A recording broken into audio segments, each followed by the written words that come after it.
изминатиот период граѓаните се под огромен притисок, како што сметам дека не биле изминативе наистина повеќе години.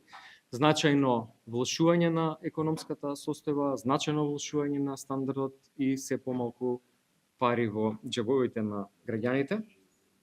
Практично нема нешто што значајно не е поскапено. Од основни прехранбени продукти, парното и последните сметки за струја видовме, зголемувањето е во некои домаќинства од 10 до дури 20%.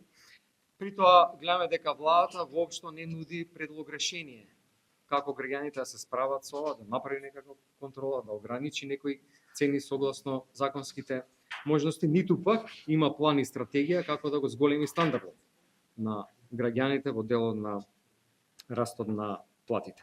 И сега после толку месеци од кои ние укажувавме како партија, дававме некои конкретни предлози, предлагаат некои мерки во однос на маржите за кои што сметаме дека прво се закаснети, второ се однапред најавени, што им дозволува на маркетите и на сите други трговци со храна да ги дополнително избаждарат цените, да ги зголемат, за потоа да не го осетат замрзнувањето на маржите. При тоа сметаме дека како една единствена мерка нема да даде апсолутно никаков ефект. И затоа ќе предложиме сет на мерки како одговорна политичка партија, како партија која што ги слуша потребите на граѓаните, како партија која што во изминатите повеќе години менаџираше сериозни кризи и не дозволи граѓаните да имаат вакви ценовни шокови. И во таа смисла сакам да најавам 7 мерки на кои што работиме и како партиничка група во собранието, се формализираат и предлозите таму кај што треба да се интервенира со закон и сметам дека тоа се мерки кои што значајно ќе го олеснат животот на граѓаните, едноставно полесно ќе се справуваат во следниот период. Првата мерка е намалување на ДДВ на електрична енергија од 18 на 5%. И тоа намалување од најмалку 13% на сметките на струја, некаде за сметка од 3000 денари, намалувањето ќе биде за околу 400 денари. Сметам дека е нешто што значајно ќе им го олесни функционирањето на граѓаните. Понатаму намалување на ДДВ на основните прехранбени производи. И оваа мерка во комбинација со дополнителни политики за замрзнување на маржи и на цени може да резултира со намалување на цените на некои прехранбени продукти и до 30%. Понатаму, замрзнување на цените на основни прехранбени производи во следните 3 месеци. Ние на таква мерка пред 2,5-3 години веќе имплементиравме, нашата влада, да ве подсетам, кога се замрзна на еден одреден период цената на левот. И тоа заеднички, во соработка со сите кои што работат во тој сектор, се донесе цената, тогаш беше 32 или 3 денари. Понатаму, фиксирање на маржите на основните прехранбени производи, за да се елиминира ризикот од манипулации со истите и со цените. Следно бараме итно да се спроведе и да се имплементира законот за нефер трговски практики. Значи, тоа е закон кој што е веќе донесен и за кој што не гледаме апсолутно ниту една причина да не се имплементира.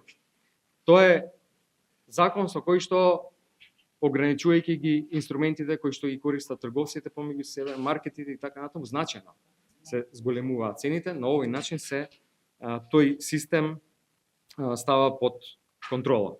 Целиот тој пакет кој што го спомнав до сега сериозно може да ги намали цените на прехранбените продукти. Следно, намалување на цената на зелениот картон за автомобили. Семејствата и малите бизниси кои зависат од транспортот, со ова директно добиваат намалување на трошоците. Фискалниот ефект би изнесол некаде помеѓу 9 и 11 милиони евра годишно назад кај граѓаните. И последната мерка, зголемување на платите во приватниот сектор со замрзнување на придонесите. Сега во следниот период во приватниот сектор со цел да има зголемување на платите, треба на тие компании да им се олесни системот и да не плаќаат дополнителна сума на средства за придонеси, значи да остане сумата за придонеси замрзната на она плата која што е сега. А сето останато, зголемување, кое што може да биде од 3 до 15.000 денари, да оди директно кај работниците, а при тоа работодавачите да не плаќаат придонеси на таа дополнителна сума на средства.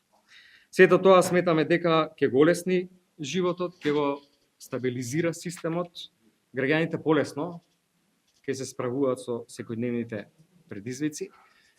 Гледаме дека и нашата економија не е независна од случувањата во глобалните економски текови, се бележи пат на извозот.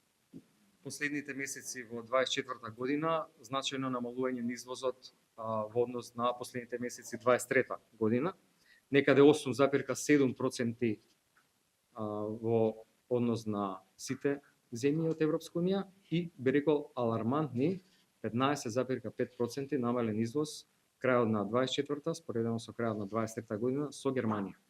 Мора да имаме предвид дека нашиот дел од индустрија кој што е поврзан со Германија, дел од автомобилската индустрија, може и понатаму се соочува со сериозни предизвици, имајќи предвид што во Германија се случува, ве гледаме една компанија веќе затвори, други најавуваат отпуштање на работниците. Сметам дека владата треба да направи план и стратегија како да се справи со овој удар кој што очигледно е дека ќе дојде и ќе го осетиме.